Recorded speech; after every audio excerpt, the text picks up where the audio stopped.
Autumntime by Anthony Lentini. I saw my first tree today. Dad finally broke down and took us to East Boston Urban Center after Mom had been talking about it for the past 2 weeks. I think he was glad we went after all, because he was smiling quietly all during the trip.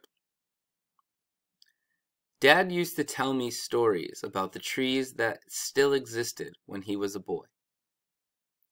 There weren't very many even then, with the city building program in full swing, but most people had seen at least one tree by the time they started school. It wasn't like today, at any rate. Oh, I've seen the plastic trees. Practically every street has a few of them. But you can tell the plastic ones are artificial just from looking at pictures in the library. This morning, when we got up, the house was all excited. Mom ordered a light breakfast of toast and fake milk so that we wouldn't waste time eating. And when finished, the three of us took an elevator bus up to the 4th level, where we caught the air track to Brooklyn.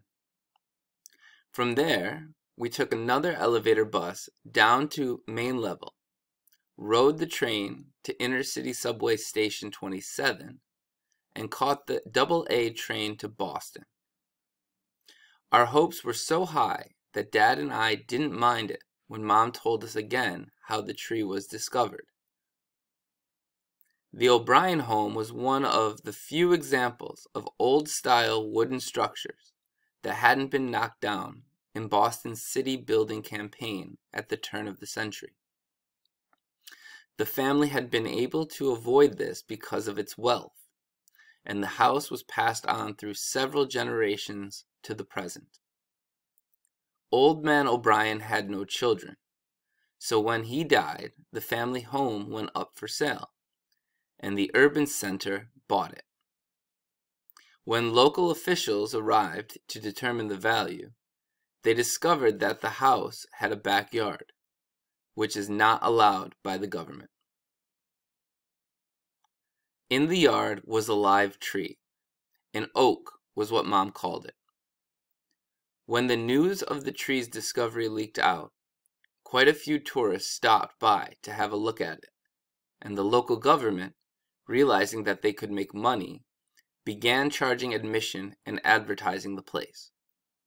By now, it had become a favorite spot for school and family trips such as ours. When we arrived in main Boston, we rode the elevator bus up to ground level and caught a train to East Boston City Center 3. An air taxi took us the rest of the way to the house. The home itself wasn't impressive. It had none of the shine of modern buildings, but was rather a dull white color, with the paint peeling in places. Dad paid the admission fee, and we spent the next 15 minutes on a dull, guided tour of the house. The rooms were roped off to keep people from touching anything, but there were no windows facing the illegal backyard anyway, so it really didn't matter that I couldn't enter the rooms on that side. My mind was on the tree, and I thought the inside tour would never end. But soon we were walking through a doorway hidden in one of the bookshelves and into the backyard. The yard was big, at least 10 by 20 feet, and I was surprised to find real grass growing on the sides of the concrete walkway built for tourists. The grass didn't distract me for long, however, because I just couldn't help noticing the tree.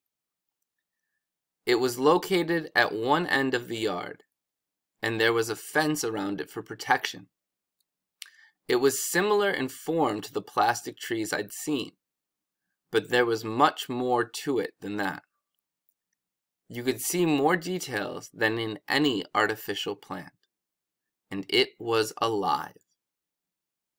Long ago, someone had carved their initials in the bark, and you could see where the spot had healed. But best of all, was the smell. It was a fresh, living odor, different from the modern world outside with all its metal and plastic and glass. I wanted to touch the bark, but the fence prevented me from doing so.